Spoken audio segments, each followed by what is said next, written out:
বর্তমান সময়ের সবচেয়ে সুপার পাওয়ার রাষ্ট্র কোন রাষ্ট্রকে বলা হয়? আমেরিকা। বাহ্যিকভাবে সুপার পাওয়ার রাষ্ট্র হলেও পিছন থেকে গোটা বিশ্বকে যে ছোট্ট একটা জারজ রাষ্ট্র কাঁপায়, সেই রাষ্ট্রটার নাম কি? তাহলে সবাই জানেন আপনারা সেই রাষ্ট্রের নাম কি? সব চাবিকাঠি ওখান থেকে খোঁচা দেয়, সে শুধু সামনে থাকে, হাইলাইট হয়ে থাকে আমেরিকা। কিন্তু যত আকাম কুকাম গিরিঙ্গি সারা বিশ্বের মধ্যে রয়েছে ছিটিয়ে ছড়িয়ে বিক্ষিপ্তভাবে, সব কিছুর মূলে দেখবেন ইসরায়েলের জারজরা কোনো না কোনোভাবে জড়িত আছে। বিশ্বমানের ডলারের যে পরিবর্তন হয়, কমে বাড়ে, ওখানেও ইসরায়েলের হাত আছে। আপনি কইবেন আপনি হেগরে দেখতারেন না, দেখে বিরোধিতা করেন। আমার দেখান কয়টা খেলোয়াড় আছে ইসরায়েলের, দেখান না আমারে। সম্ভবত 1948 বা 47 দিকে তারা তাদের পক্ষ হয়ে কেউ খেলেছিল, ইসরায়েলের পক্ষ হয়ে।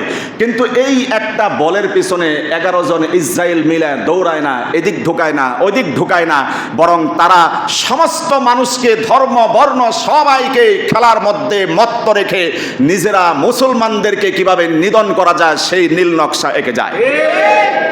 আমেরিকা যদি কিছুটা ভূমিকা থাকেও, সুপার পাওয়ার, রাশিয়ার পরাজয়, এরপরে আমেরিকার উত্থান, রাশিয়ার পতন, এদিক থেকে পিছন দিক থেকে ইসরায়েলের সমস্ত কলকাঠি নাড়ছে, কেমন যেন মুসলমানদেরকে তারা ফুটবল বানাইছে। বুঝেন নাই কথাটা? এই যে মুসলমানদেরকে লাথি মারতেছে আমেরিকা, পড়ছে কি ইসরায়েলের হাতে। ইসরায়েল লাথি মারে যায় চীনের কাছে, চীন মুসলমানদেরকে লাথি মারে আসে মিয়ানমারে, সেখান থেকে লাথি মারে আসে ইন্ডিয়াতে। বাস্তবতা আছে না নাই? আজকে আপনাকে আমাকে মুসলিম উম্মাকে তারা বল বানিয়ে খেলছে, নিজেরা খেলার মধ্যে নিমগ্ন নাই। এটা একটা এক্সাম্পল। এরপরে সারা বিশ্ব বাজার দখল করে রেখেছে যেই রাষ্ট্র, সেই রাষ্ট্রের নাম কি? বুঝেন নাই? বাজার বাজার বাজার পণ্য দিয়ে যেই রাষ্ট্র সারা বিশ্ব দখল করে রেখেছে, সেই দেশের নাম কি?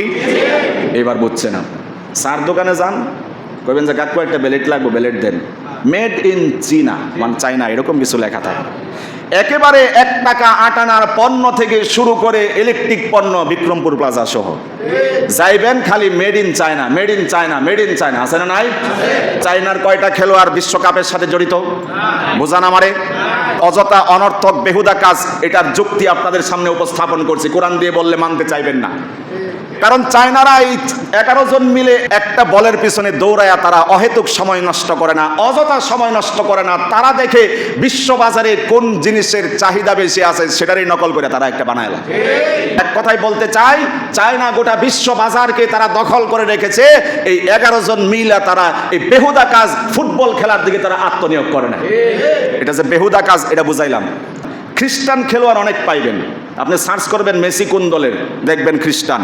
এরপরে আরেকটা কি আছে নাম করা খেলোয়াড়, সবাই জানে, কাকারাও জানে, মুরব্বী কাকারাও জানে, নেইমার, সেও সার্চ করলে দেখবেন খ্রিস্টান। ইহুদি খেলোয়াড় আমার মনে হয় নাই, থাকলেও সীমিত, ন্যূনতম যদি কোটিতে, লাখে কোটিতে 2-1 পিস পাওয়া যায়, তাও এখনো শিখতেছে, বাস্তবতা খুব কম আছে। ওই যে ইহুদির জারজরা, ওই যে ইসরায়েলের ইহুদিরা, তারা খেলার মধ্যে আত্মনিয়োগ করে না। চায়নারা, তারা খেলার মধ্যে আত্মনিয়োগ করে না। ইহুদিরা, তারা যখন বাচ্চা প্রেগনেন্ট অবস্থায় থাকে মাতৃগর্ভে, তখন থেকে তারা প্ল্যান করে এই বাচ্চাকে কি করতে হবে।